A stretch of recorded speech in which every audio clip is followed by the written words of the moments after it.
The foundation for potential price hyperinflation is being laid. The Federal Reserve seems to have a hard time finding and reporting signs of rising inflation, especially when hidden in other sectors, such as a lack of energy demand. A recent example of the Fed's inflation blindness comes from President Jerome Powell's speech at the New York Economic Club, according to a MarketWatch article reporting this talk. Powell said he does not expect a large nor sustained increase in inflation right now.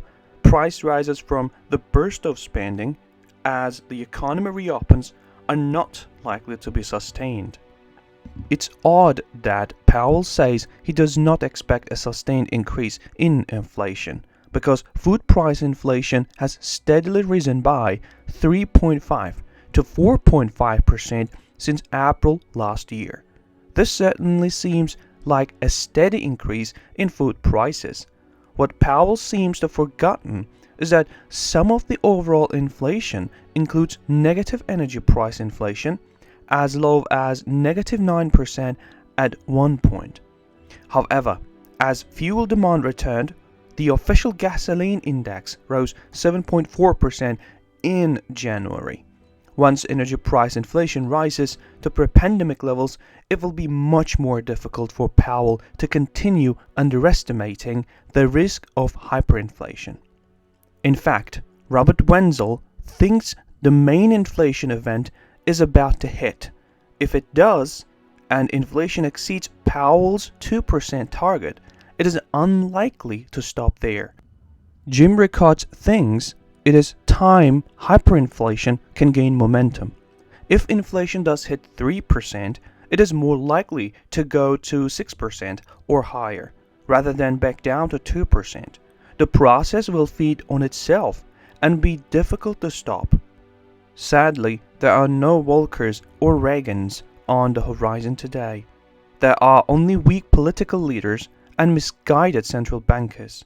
Keep in mind that Rickards is talking about overall inflation. Food price inflation has already been consistently high for almost a year. In a hyperinflation scenario, those prices could skyrocket, and possibly even faster. Not too many people like the idea of suddenly paying $8 or more for a gallon of milk. If $7 per gallon gasoline suddenly becomes the norm, a lot more retirement savers would struggle to make ends meet. Even worse, it appears the foundation is already being laid for the process to feed on itself, just as Rickards mentioned. Inflation pressures are building up fast. Wolf Richter wrote on the economic impacts from pandemic mitigation efforts in 2020 and said, "The story is that prices are rising because components and commodities are in short supply, and supply chains are dogged by production issues and are facing transportation constraints as demand for those goods has suddenly surged. When supply chain production and transportation issues combine with surging demand, it creates price inflation. That certainly seems like one explanation for the long period of rising food prices. But add indirect manufacturer price pressures and things can go haywire in a hurry." According to the same Wall Street article, that is exactly what is happening. The prices index surged dramatically in January to a level of 82.1% after an 8-month upward trajectory, the highest since April 2011, indicating continued supplier pricing power. He added that manufacturers were able to pass these higher costs on to their customers via higher prices, with selling prices rising at the fastest pace since July 2008. Couple these rapidly increasing price pressures with federal debt reaching 107% of GDP in 2020, and the potential for runaway inflation exists, especially since the Fed is monetizing most of the new spending, according to Wenzel. Who knows how high inflation will rise this year? With pent-up demand about to be unleashed, it will probably be higher than last year. Just a little inflation, you might think. That does not sound so bad. Here is why that is simply not the case. Do not worry about hyperinflation. By then, it is too late.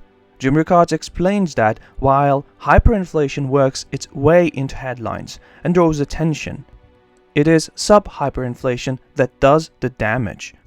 Hyperinflation does not emerge instantaneously.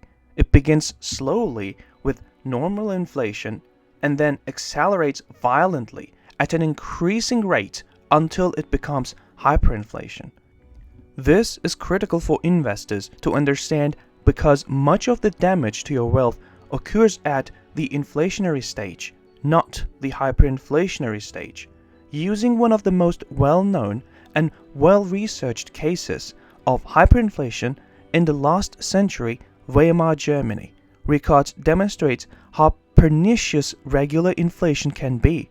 From January 1919 to January 1922, the Reichsmark's value slowly dropped from $0.13 to $0.005, a loss of 96% value in just 3 years. This does not meet the definition of hyperinflation because the decay of purchasing power happened over 3 years and never exceeded the hyperinflation threshold in any single month. 1 year later, hyperinflation kicked in and the Reichsmark was debased 58 billion%. That is the period most interesting to economists and historians. That is when we see pictures of hollow-eyed laborers pushing wheelbarrows full of currency or malnourished children playing with bundles of worthless money. The lesson here: hyperinflation only destroyed the final 4% of the Reichsmark's value. By the time the word hyperinflation hit headlines, it was too late to do anything about it. Rickards explains the winners and losers in a hyperinflationary scenario. Hyperinflation does not affect everyone in a society equally. There are distinct sets of winners and losers. The winners are those with gold, foreign currency, land, and other hard assets. The losers are those with fixed income claims such as savings, pensions, insurance, policies, and annuities. All this means it is a really good idea to make sure your portfolio is positioned to survive regular, non-hyperinflation. Success happens when preparation meets opportunity. Jim Rickards finished his letter with a wise bit of advice when it comes to potential hyperinflation. You cannot wait until serious inflation arrives. By then, it will be too late. Make sure you have your gold and other hard assets beforehand. There is no time like the present. It makes sense that if you want to maximize your chances of riding out the coming inflation storm, you need to prepare for it rather than react to it. As we have seen from the historical example, inflation does not need to be newsworthy to eat away your savings. Hard assets, including precious metals, especially gold and silver, can strengthen your savings against inflation. Owners of physical precious metals enjoy the benefits of diversified savings. Furthermore, gold and silver preserve your purchasing power by acting as an internationally recognized store of value. If you make any investment or legal decision, it is advised to consult an expert before making this decision.